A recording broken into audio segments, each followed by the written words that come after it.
big one. Move, Dot.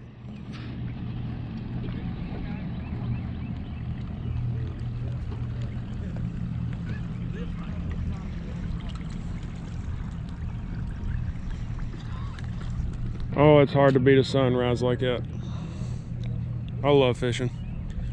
Cedar City stop number 2.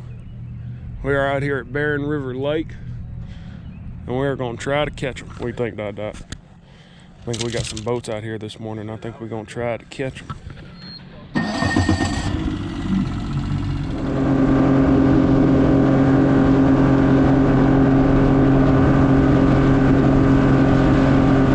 Oh, that was...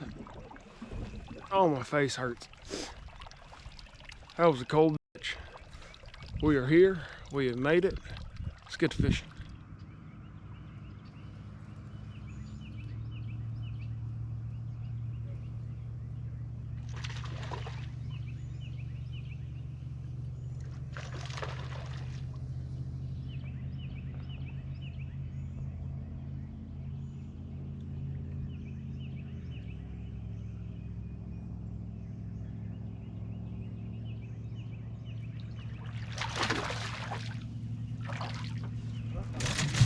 Baby, I need you to move. I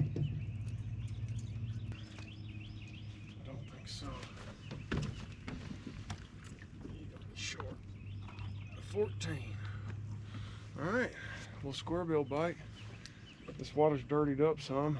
I've never even thrown that flat side 6 cents black square bill, but that was a good bite, so we're gonna keep throwing it and see what happens.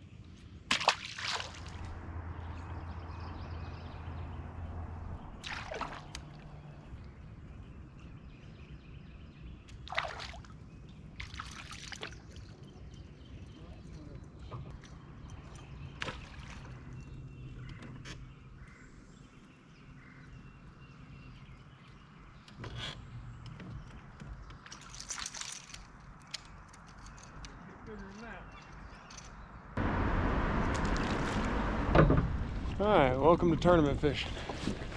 You get something figured out, a bunch of rain comes in, blows out your water, you get a bunch of crappie fishermen on top of your motor and trolling around. I caught 4 non-keepers so far. It is 9 o'clock. We're going to crank and move, get out of this creek, just work our way out, hit a couple spots and see if we can catch some fish. Let's see what happens.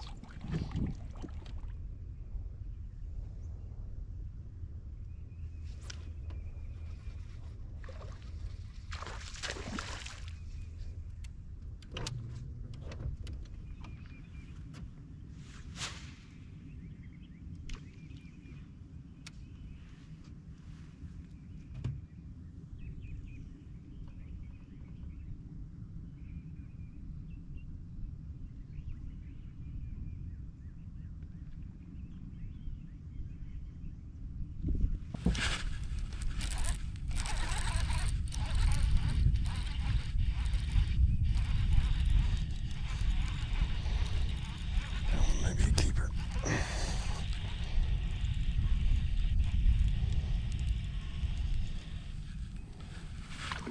Yep, that's a keeper.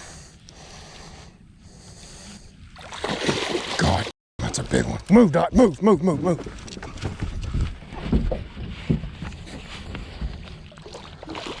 Yep, we need you. Come here, baby.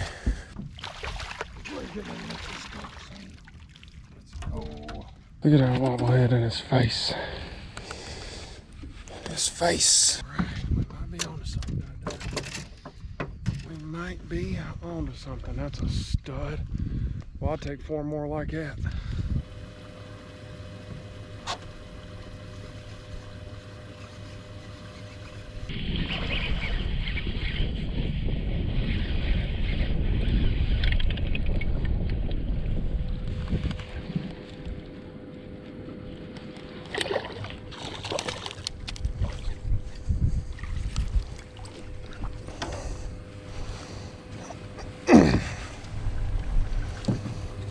All right, boys, we're on to something.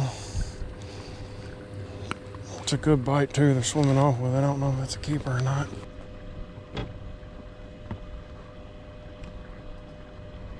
Nope, 14 inches.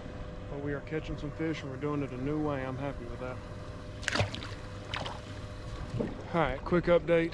Since I figured out this wobblehead bite, I've not caught any more. I had a couple slap at it on some areas that I thought might be right. I know there's fish here because this is where I pre-fished. It is 11:15. We have got till 3 o'clock. By God, I'm going to find me 4 more. Or I'm at least going to throw my shoulder out trying. We'll see what we can do.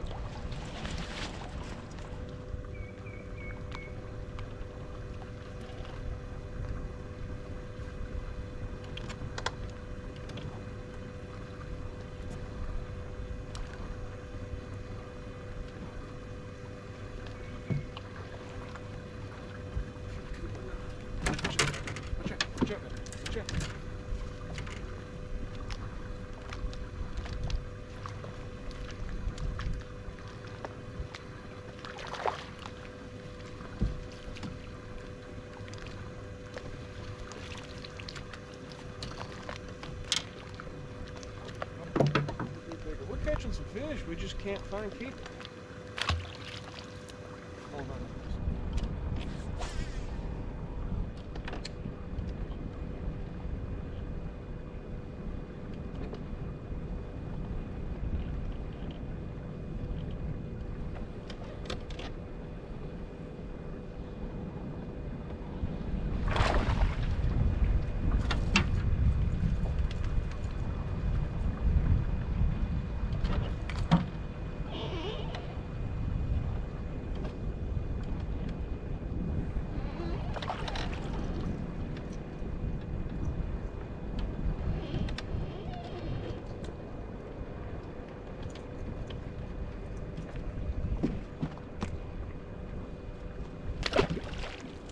Alright, I am pushing it.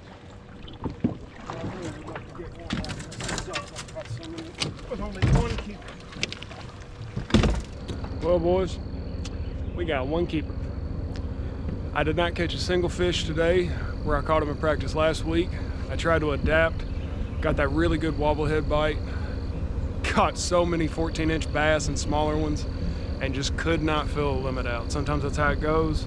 I caught fish today where I've never fished before. I think I just spent too much time in those creeks, and I think if I'd have moved around more and fished some more of that clay and some of that rock and figured it out earlier, probably could have had 5 good ones, but that's the nature of the beast.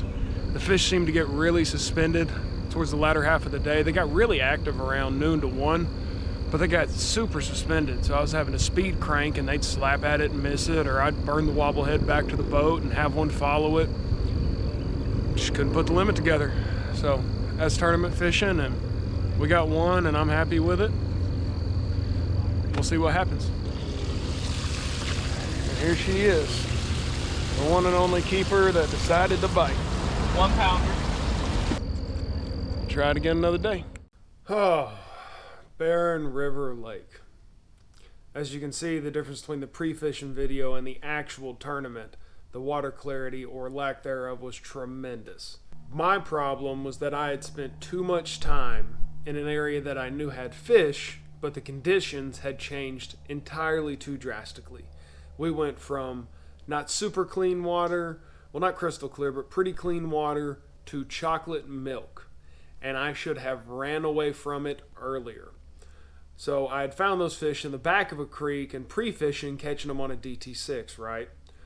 Well, when I get there, the conditions are not the same. Those fish are not going to be set up the same. There was way too much trash. I should have thrown cranking out of the window.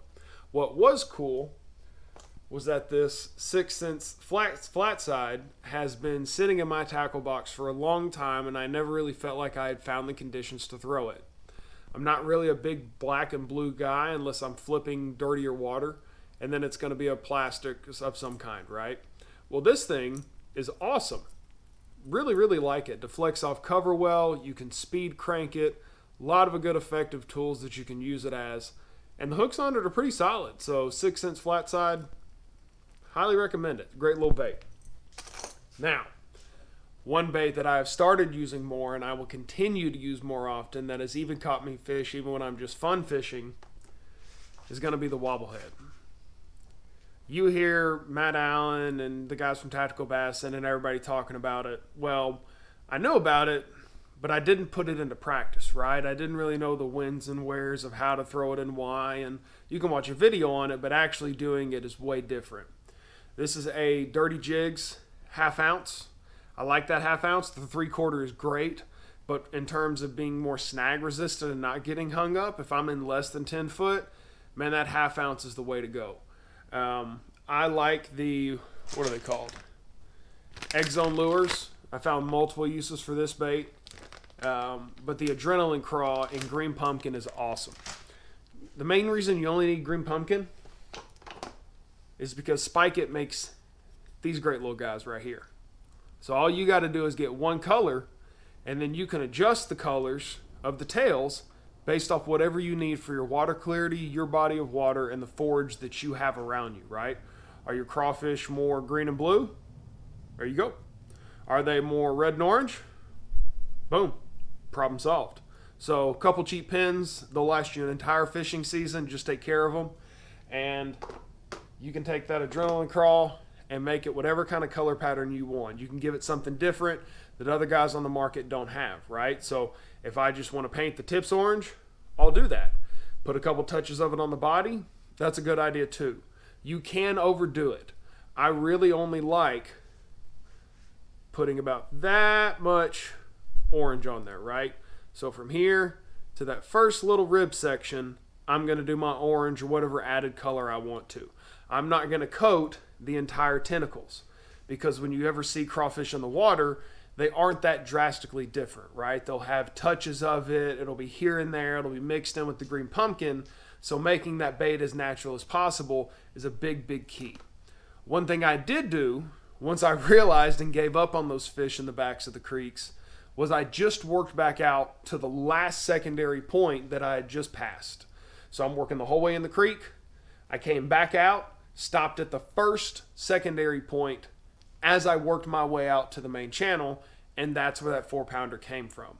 Another reason I stopped there is as I was coming out, I looked at the bank and I went, well, what's another high rest area for them, right? Where's the next pit stop that these fish would make as they worked their way back to where I had fish located?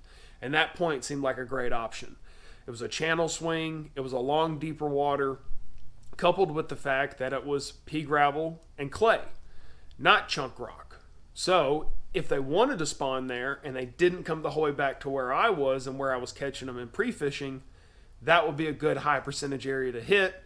Caught a keeper, caught 2 non-keepers on that spot, had 2 on the wobblehead, and I can't really complain.